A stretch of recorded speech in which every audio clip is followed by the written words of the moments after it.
yeah, I'm hoping my audio sounds better this time. I was listening to the last week's episode. Oh, Shamash is here. Hello, Shamash. Welcome. Shamash is in the house. Shamash is in the house. I'm going to be talking to Shamash on Friday about resilience and self-compassion. So, now I can't think of a way to shoehorn that into today's pricing thing. Okay. I was thinking, what kind of convoluted connection could I make there?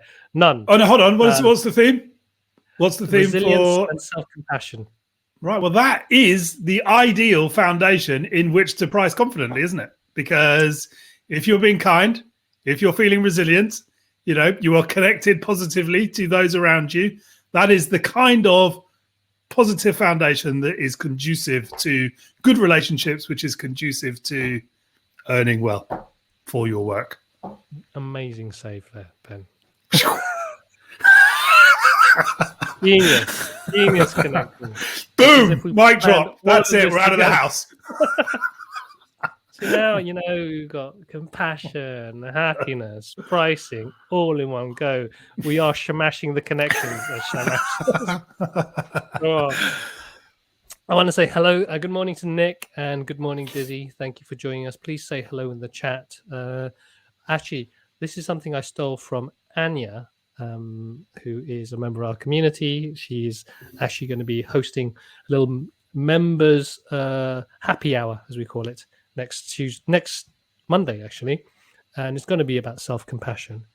And the invitation she likes to provide, to give us is, what is your internal weather like today? Internal weather. Your internal weather. If you were going to do an internal weather forecast or internal weather check, what would it be like? And so, yes, give us your internal weather check in the chat. And I want to think of mine. I would say it's a kind of like sort of lightly cloudy, sun peeking through the clouds, but yeah. Slightly cloudy, not overcast, not clear blue sky, and gentle breeze. Nice. Okay. Well, my internal weather check, taking my cue from the kind of ancient Chinese wise men, my internal weather is definitely affected by the external weather conditions and so on. And the external weather conditions were rather affected by fighting a 10-year-old down the road to school. And so there was definitely sort of storm clouds in the vicinity, maybe like a deep, low pressure air system was sitting quite heavy over the streets of Hove. And so my kind of internal weather is definitely feeling the kind of back end of that storm. Oh, what immediately sprang to mind is I did a Qigong class on Sunday, and one of the practices was called the rumbling distant thunder. Oh yes, okay. So yeah, I definitely felt the rumbling of distant thunder, not only in terms of your temperament. What's wrong with fighting 10-year-olds? Oh god, yes, not a easy way to start the morning, but no. But yes, hello Jane, hi Mark, hi Andy, welcome. We were just asking, we were just checking in with our own internal weather conditions, and Dizzy is fair to middling.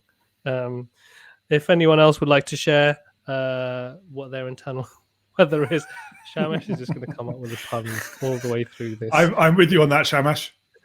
Rumbling thunder just after a can of baked beans. Thank you very much. Oh, that's okay. Internal to external weather conditions, but maybe whatever. We can move on. Let's move on. We as always, we will try and keep to time to set the scene. Not wasting time with this sort of mindless chat. Not mindless. It's getting people settled and also feeling comfortable with our incompetence. There we go. What we were going to be talking about today was this idea of helping customers buy us or becoming easier to buy. And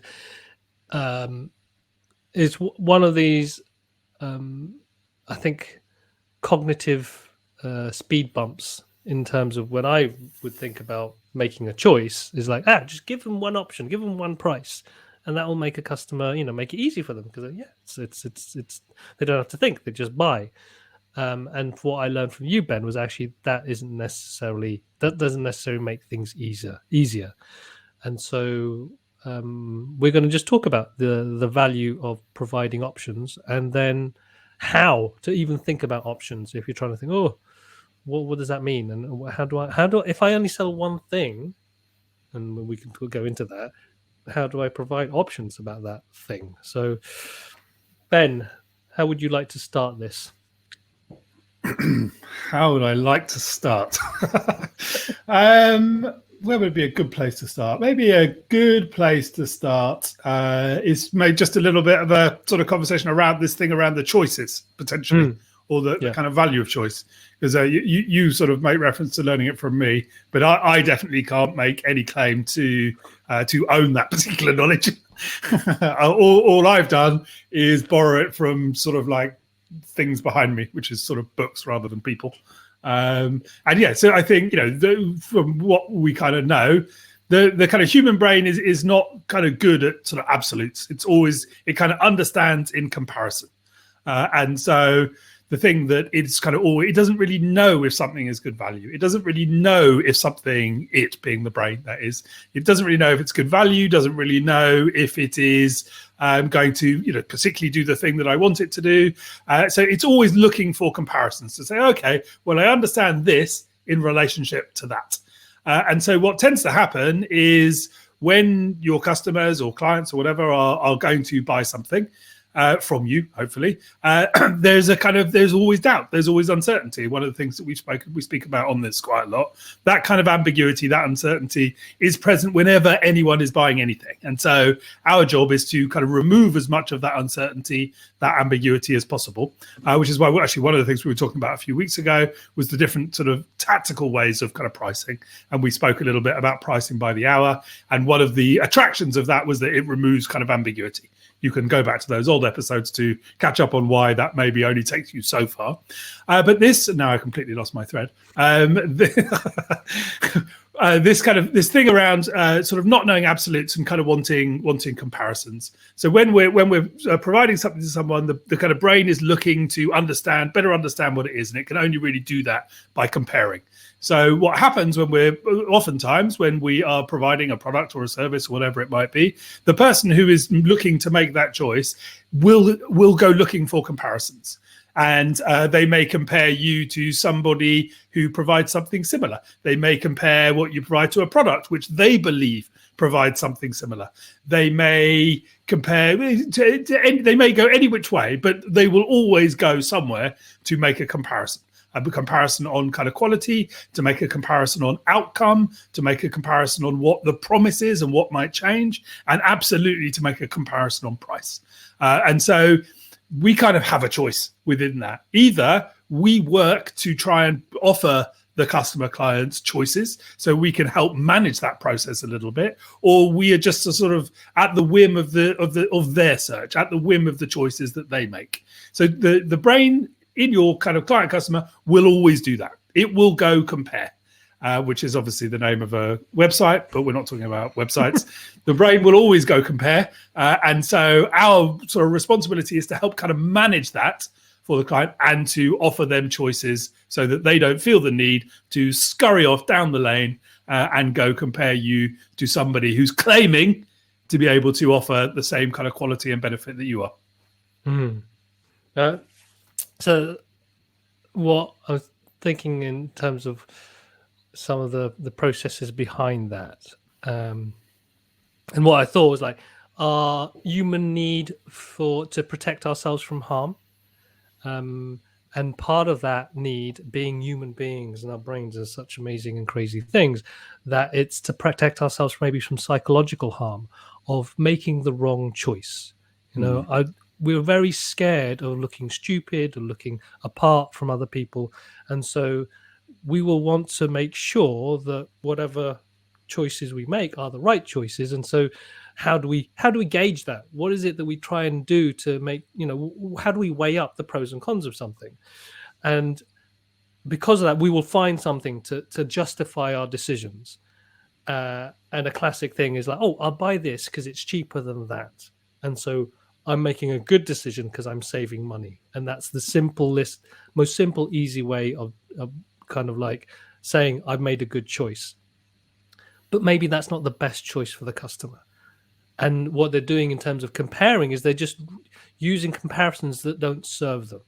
If I compare the price of a cup of tea to the price of a TV, the TV is going to be ridiculously expensive, but it offers completely different things to the cup of tea. And so the way I like to think of this now, because you said how do we manage that process? For some people, I think for myself, it feels like, oh, it's a bit manipulative. It's actually quite yeah, it's being a bit underhand and trying to psychologically manipulate people. But on the other hand, it's like if I'm actually needing to make an informed decision and I have to spend time trying to find the right information, there's a good chance I just won't find it because I'm tired, I'm lazy, or there's other things on my mind. And actually, it would be benefit to me to be given all the right information for me to make the best decision. And that part of that information is being able to make the right comparisons, to be able to make the right judgments based on the right criteria. And so, on the very simplistic level is like having different things that have different prices. Let's say start the basic level to make me get an understanding of value. But if you want to be more sophisticated or be more, I think, authentic about it, it's like, what is the message you're trying to provide people, the information trying to provide, so that they can make best sense of the decision that they're about to make? Is that a fair way of looking at it from a not even kind of a more fundamental point of view? Yeah, I think it is, and I think just one thing I would sort of pick up on what you're saying about the kind of the lens that we provide, and whether the kind of and kind of clearly the words that we use are important. So if I say sort of managing the kind of process, that could be understood as sort of manipulating, but equally, like as you're sort of talking about, I think like if I think about this in the context of one of the businesses I own, the kind of platform that provides meditation courses. So we spoke a little bit about this actually on one of the earlier ones as well. We, in that, a lot of the things on that are provided for free, or you can choose to make a donation, and you don't have to make a donation, but you can choose to make a donation. And so you might kind of look at that and go, well, that's the kind of that's the only genuine way of doing it. That's the most genuine and sort of compassionate way, generous way of kind of offering it. But essentially what we found is that actually we were sort of throwing like a sort of spanner into the mind of the people who were participating, and actually it just created more discomfort. And the thing is, so in a sense, we also do have a responsibility if we believe, if the purpose of the intent of what we provide is good, because I think that's the underlying assumption of all of this, is that the service, the products that you're providing are well-intentioned. They have the customer, the clients in mind, that they're, the outcome that you're after is positive and constructive and all of those things. I think that's a kind of underlying sort of assumption. And so if that is true, and if that's not true for some people, then you can listen to other podcasts. But I think if that is true, then also you as the provider of that do have a responsibility to help your clients, your customers, get to a point in as kind of in as easy a way as possible for them to enjoy the benefit of that. And I think that's kind of what we're talking about. So yes, it could be you might say no, that's manipulation, or you can say, actually your clients and customers do need help navigating through this, because buying anything is full of uncertainty, it's full of ambiguity, and actually if we just put the onus fully on them, they will do what we all do, which is go, yeah, I don't think I will, thanks. Yeah. And I think that's the shift that anyone listening to this, I'd like to invite them to take, is rather than thinking about creating options and kind of controlling the different comparisons that people can see as a way of manipulation, looking at it as a way of helping people make sense of the decisions they're trying to make. Because really believe in what you do. You really believe in the value you create. You really believe in the value that it's going to create for your customers. And so at that point, you just want to make their decisions and their life a lot easier, and also for them to be happy about choosing you and paying the money they're going to pay, rather than feeling regret or feeling like they've been conned or manipulated. It's you're trying to get them to really commit as well, because without their commitment, your ability to make any change in their lives is going to be lessened. A bit of a caveat here as well is like this, I believe, is always going to happen at the end of a longer journey of them knowing who you are, believing in your approach, trusting that you are the kinds of person that they want to work with. And at this point, they're just trying to make a decision, that final step of like, okay, how am I going to work with you? What is it that I'm going to do? And how much am I able to spend? Or how much do I think is the right amount of money to spend in order to get the value I need from you? And so with that in mind, we've got this person in front of them. They want to work with us. We want to give them the right options, but how? And what, it feels like, oh, this is just a blank sheet of paper now I've got to work with it. Like, how do I define these options? I was wondering, maybe we talk through just some of this, a simple approach, the whole Goldilocks thing of how to think. You see porridge. People, we're selling porridge. Selling porridge. If you're selling porridge, how would you think about that? And then maybe we'll just dive in quickly, a more sophisticated way of how do you create those different options. So, yeah, go for it, Ben. Okay. I did, Shamash, I saw a comment. I was just checking whether it was a question. But anyway, so you could read that and tell me if there's a question. He's talking already about the bronze, silver, and gold approach. Right. Okay. Yeah. Okay. So we'll come back to that. So the sort of kind of just so by Goldilocks, essentially you're kind of alluding to just different size kind of portions that a kind of client might kind of want, and I think the kind of point behind all of this is,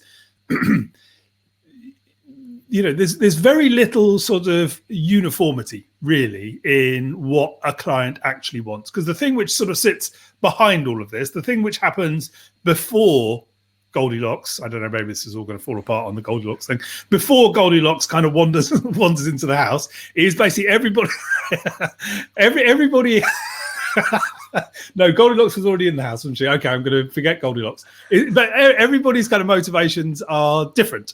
The things that people want are different. And of course, you might say, no, the thing that they want is the thing that I provide. But actually, that's not the thing that people want. People are taking or using the thing that you provide in order for something else to change. And one of the things that we talk about on the program is this idea that clients buy two things. They buy good feelings and they buy solutions to problems. And so, all of this talks to kind of the more sort of emotional qualities which sit behind a purchase, or it talks to kind of underlying motivations. But it really kind of hinges on this thing that actually that everybody's buying a change of something. They're buying the thing that you provide, whether it's a product, whether it's a service, because they want something to change. And the thing that they want to change is the important thing, not the thing that you provide, the thing that they want to change. But the sort of tricky bit, in a sense, is the thing that they want to change is kind of different, and it is personal and it's subjective. And so the point around kind of different size portions or different kind of ways of sort of doing this is actually, when you kind of get into it, the things that people will want vary. So, you might be talking to somebody who, they have, there's a kind of problem which is very, very time sensitive. For example, I'm trying to think. Well, let's imagine this as you guys when you were a Spook Studio. So somebody comes to you, kind of, let's say simplicity, they kind of need a new website, need a new microsite, whatever it might be, and they're doing that thing which kind of clients do often, which is it's really important. I need this now. I need this now. Now, what they're sort of saying to you is, of course, the microsite is not the thing that they are buying. They're buying the microsite because they want something else in their business to change. And what they're saying to you is the other thing that they want to change in their business is really, really important. It's really, really time pressured. I need it now. And so actually what they're saying is that the time is a really important kind of measure in this, because you could then say to them, all right, yeah, there's different ways of us putting this microsite together. There's different ways of us working on this. Normally we would take 8 weeks to do this, but you're asking for it in 2 weeks. So actually the value to you of it being done more quickly is higher. So you might go back to the client and say, look, we know all of the things you want. There's different ways that we can do this. If you're willing to kind of go at our normal kind of pace where we can fit in with everything, then the price is this. And that might be the kind of cheapest price. But then at the other end of the sort of spectrum, if you really need it in 2 weeks, so we've got to drop everything else that we're doing and blah, blah, blah, blah, blah, then the price to do it is this. And then there's a kind of sort of middle sort of timing ground thing in the middle, because so a middle price in the option, a middle option, which basically talks to doing it in a different sort of time. And so the kind of the reason that is a kind of useful sort of example is that what we're sort of talking around there is how quickly you do something might be one of the things which is really, really important to your clients. And again, this is all about just understanding what's really important, because when you do understand what's important, you can start to put prices to those things. So I don't know whether that sort of convoluted way, how clear was that? You can clear that up. And it's made me think. I think firstly, I need to clarify the Goldilocks approach, and that I was trying to emphasize. Sometimes people take this very simplistic idea, particularly when it comes to wine. You got the cheap wine, you got the expensive wine, you got the one in the middle, particularly in a restaurant. I'll go with the safe one in the middle because it's just right. Yeah. Mm-hmm. And that's just trying to just work based on some kind of clever or simplistic psychology. We go for the middle. And that's one way. And I see a lot of people doing that, gold, silver, bronze, so that they're trying to push everyone to the silver because that's the way they want to work. I think a more sophisticated way, I believe, now learning more about this, and even when you're talking about time, on one hand, you said, all right, we need to drop things, and so that's why it's going to cost more. So immediately there's this kind of question about, actually, I'm justifying why I'm charging you more because I'm going to have to drop other clients, and there's an issue there. Actually, I was thinking in a more powerful way or in a more intentional way, whether I have other clients or not, what I'm trying to say is, like, if you want it in 2 weeks, there is value there, and that's why it costs that much. If that is valuable to you, then you pay that much. But if actually getting it in 8 weeks isn't as valuable, we'll do the same thing, but it's going to take you 8 weeks and you pay less. But it's taking it very simplistically, but it's like you're talking to where is the value in your client's head? Because we sometimes think, as suppliers, the value is, like you said, the stuff. And so the stuff costs the same whoever I talk to. But actually, the same stuff could cost so much more, could be so much more valuable to someone because of time and the time pressure. For instance, like when Lawrence and I had our traumatic 2018 summer camp experience, where we had to totally shift all of us, the whole of the venue of the summer camp over, a couple of weeks. I was not ready to just haggle on price for a tent that is going to host 150 people to be able to do talks. It was going to be like, okay, just tell me what are the options. If we need it now, that's valuable. Yes, we'll buy it. It was less about, oh my God, whether this is the same tent. Why does the same tent have to go? No, I need it. And so in my head there, the value was, if I can get it now, I will. I know how much I'm going to pay. I've got the budget, but even still, I will play with that budget if it means I can get that tent. And so I think for a lot of people, and I'm even talking to myself, in my pre-pricing enlightenment days, it'd be like, oh, that feels uncomfortable. I couldn't do that. That feels a bit, that doesn't feel right. But actually, if it gives me peace of mind as the buyer that I will get something in the time I need, I'm willing to pay for that. And so time is just one of the many, the 5 things that you can start working with in terms of, I think, getting those signals from the customer as to which of these things are are key in their mind when they're thinking about value. Mhm. And given that we got 5 minutes left, you know, just like drop that 5T bomb onto people's brains. Yes. So, and maybe we can come back to any of the T's that we don't give a kind of proper sort of time to at another point.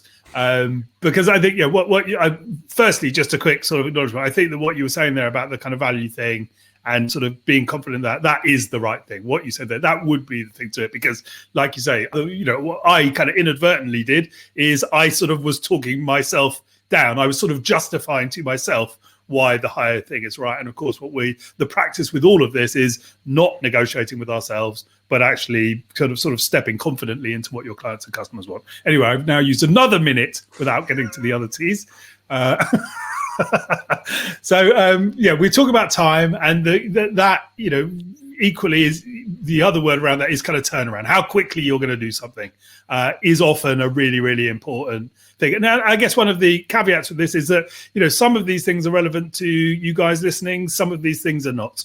Because, like, for example, one of the points is kind of team. Who's doing the work? Now, I know lots of people who kind of listen to this are kind of they're sole traders. They're people who do their work on their own, and so in some senses, of course, then this doesn't kind of apply to them. If you are kind of part of a network, or what it does kind of allude to. So the point around this is, again, taking the sort of the Spook Studio thing as a way in to this.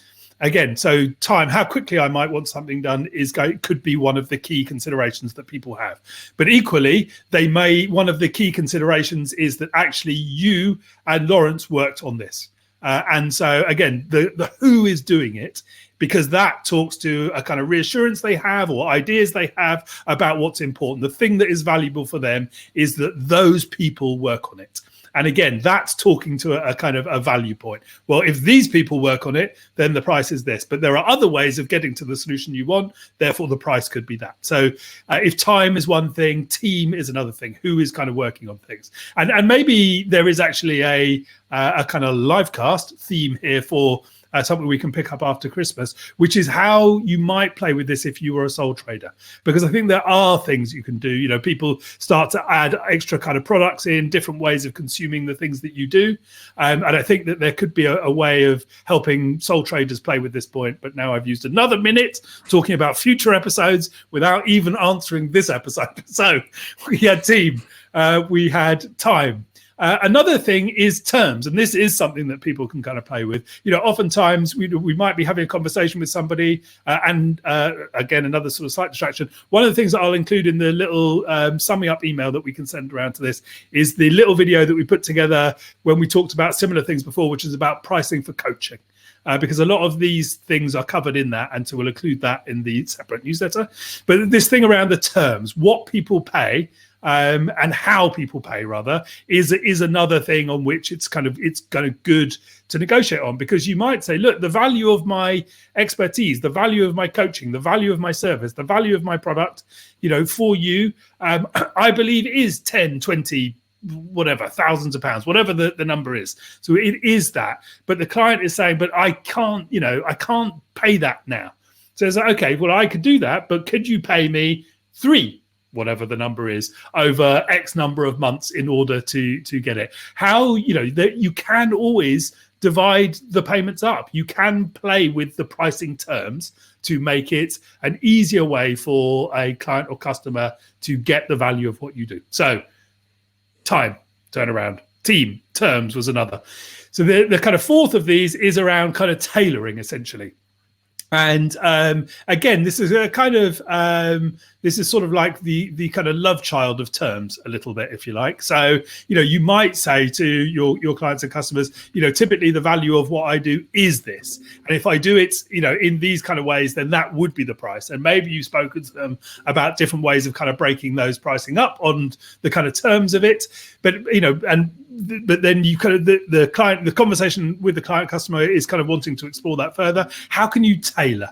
How can you tailor the thing that you do? So maybe it dices it up a little bit or divides it up a little bit, or the kind of sort of service is packaged up in a different way so that you're kind of tailoring it essentially. So you're kind of putting together different, as if it were a kind of sort of jigsaw puzzle. And I think that will be kind of, that will feel more applicable to some people than others. But, taking a flexible approach, tailoring the thing that you do so that it can be consumed and enjoyed in different ways is the fourth of the T's. Look, we're racing through and it is 45 minutes. And the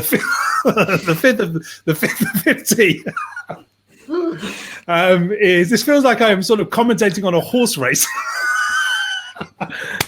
And then on the home stretch, the fifth T. And there they are, and the fifth T is coming along on the outside, and the fifth T is teach.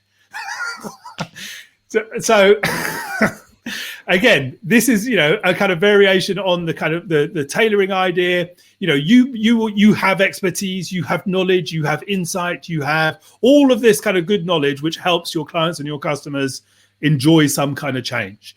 Now, another way of kind of dividing up for the purposes of options is, look, I could come, like you had on your Friday fireside a few months ago, Tad Hargraves. So clearly, a marketing wizard, and looks quite wizardy too. So he's kind of wizardy marketing wizard. Now, if you take someone like him, he could, if you were thinking about the sort of teaching, his work is about teaching, essentially, isn't it? I mean, there's all these resources which are about sort of teaching. So he has kind of packaged his wisdom, his knowledge up into videos, into courses, all of these things. So you could choose to consume those on your own, right? And so that might be the kind of lowest value option because that stuff's all out there. It's the onus is on you to do the work.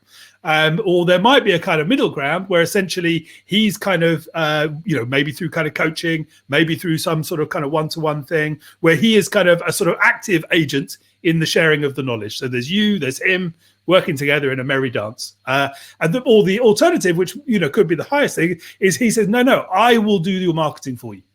I will do the marketing for you. So if the kind of the lowest value option was the onus is on you. The middle option is there's this kind of sort of merry dance where we're doing it together. The highest value option is, okay, I will take your marketing problem and I will do that for you.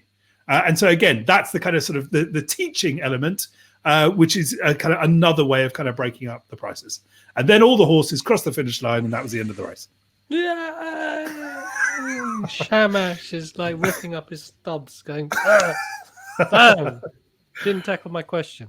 Now, hopefully, Shamash, that's tackled your question in terms of how to think about these bronze, silver, gold packages, because essentially all of those 5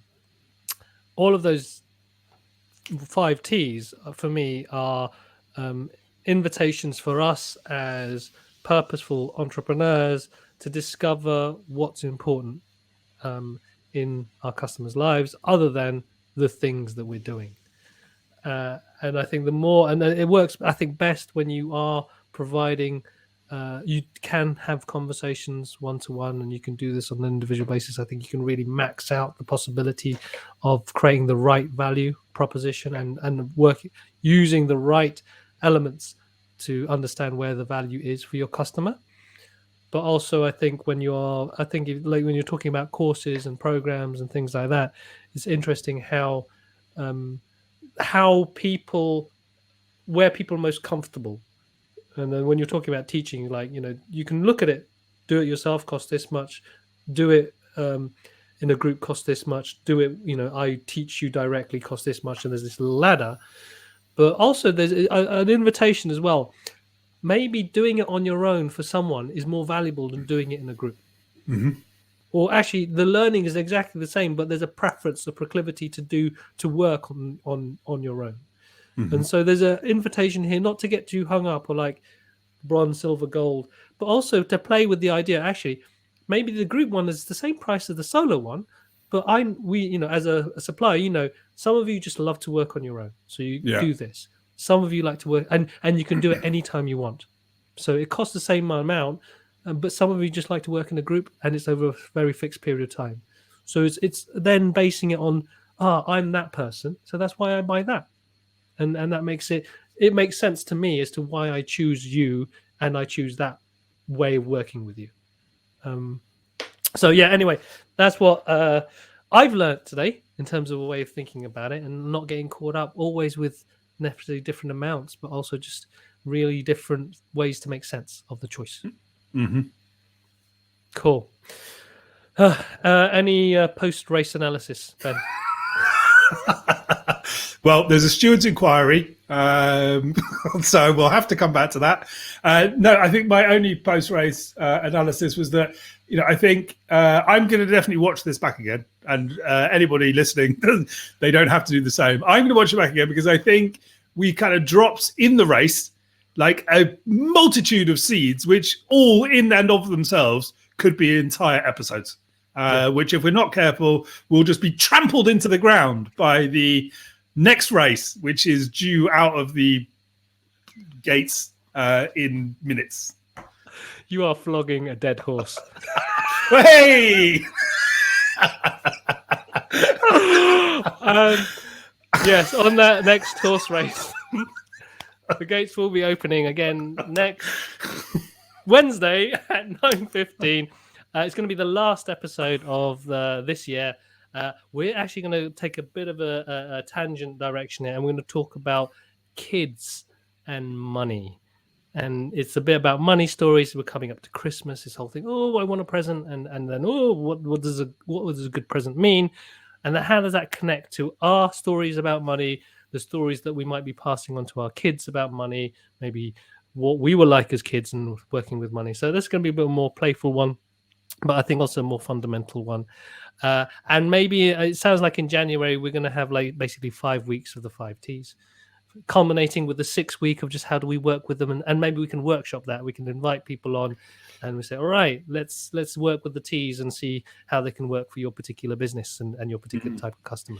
Yeah, Shamash, it would be good to have you on, and we could do a live session around your question and looking at sort of specific examples. Shamash it all together. Exactly. Shamash. Awesome. Take care, everyone, and sign up to the newsletter if you want to get hit green on the on Crowdcast.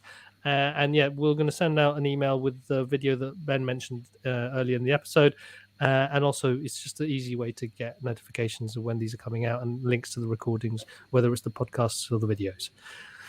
Until next time, take care. Laters. Bye.